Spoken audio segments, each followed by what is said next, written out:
Hey everyone, welcome to another episode of The Shot with Cosmos. Cheers to the Christmas star! The Christmas star! Oh, it's spilling. Oops. Oh, it's definitely a spicier mouthfeel. The Christmas star. Oh boy. Otherwise known in the religious circles as the Star of Bethlehem. We've heard the tales. Yeah. The Star of Salt Lake City. No. There's the three magi, the three wise men following this bright ass star to the baby Jesus. That sounds sketchy. But what is it? What was that possible Christmas star that these dudes were following? Well, it was God. It was Beelzebub. Same thing. Yeah. So here's what people have done throughout time. They've tried to figure out scientifically, really, is this something that was there? What was it? Or is it just made up, bullshit? So the possibilities of what do you think? We'll get there. We'll get there. The possibilities of what this could be is either it could be there's several things: a comet, a meteor.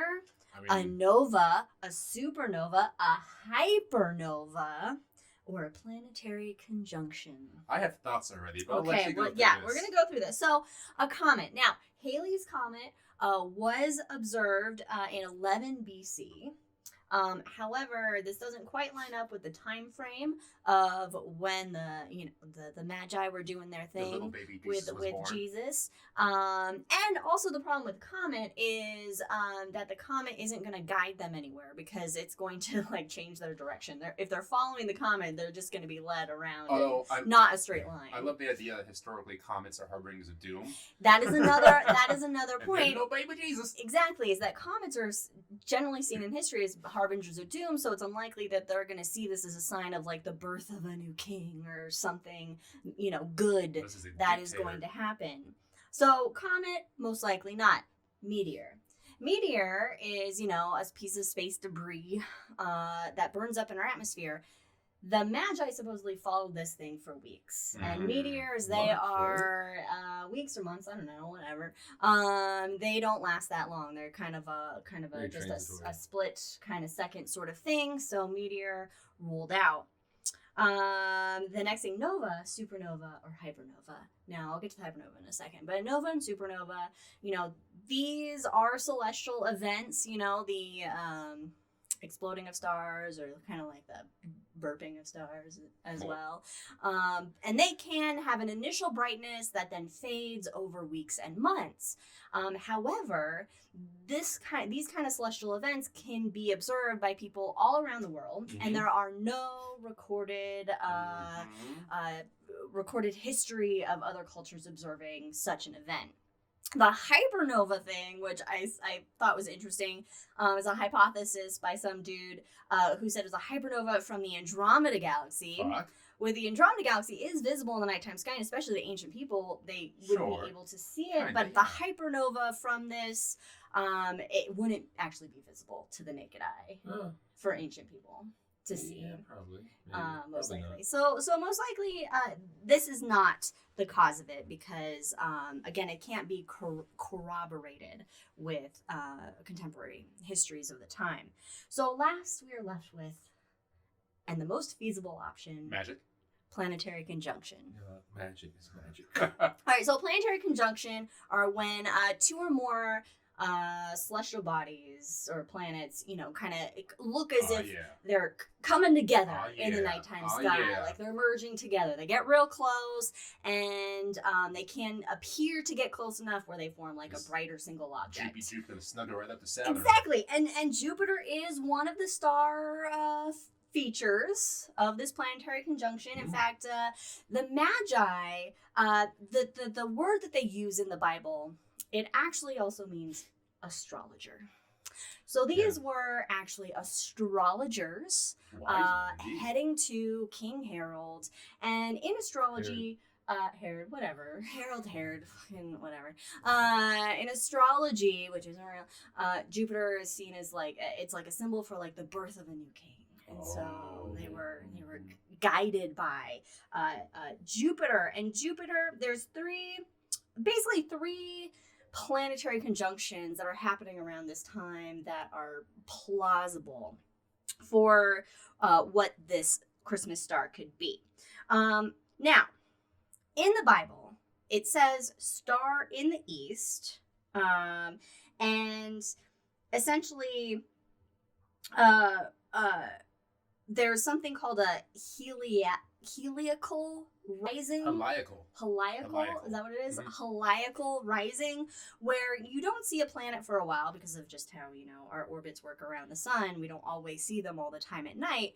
This is when you see it shortly before sunrise, and then it'll disappear with the sun rising. It gets hidden essentially by the sun. So it's like a brief time. And this event, this Christmas star, was seen in the early morning hours. Okay. So you have in April of 6 BCE, Jupiter, Saturn, the sun, and the moon in the constellation of Aries, I think it was, yes. And they came into conjunction early in the morning. Mm-hmm. All right, so this is a plausible event. This is what they could have been seeing, and the early morning sky is this conjunction. There's also two more conjunctions that happen around the same time. You have Jupiter, Venus, and the star Regulus in Leo the Lion. And Regulus is the royal star. Regulus is the royal heart of Leo the Lion.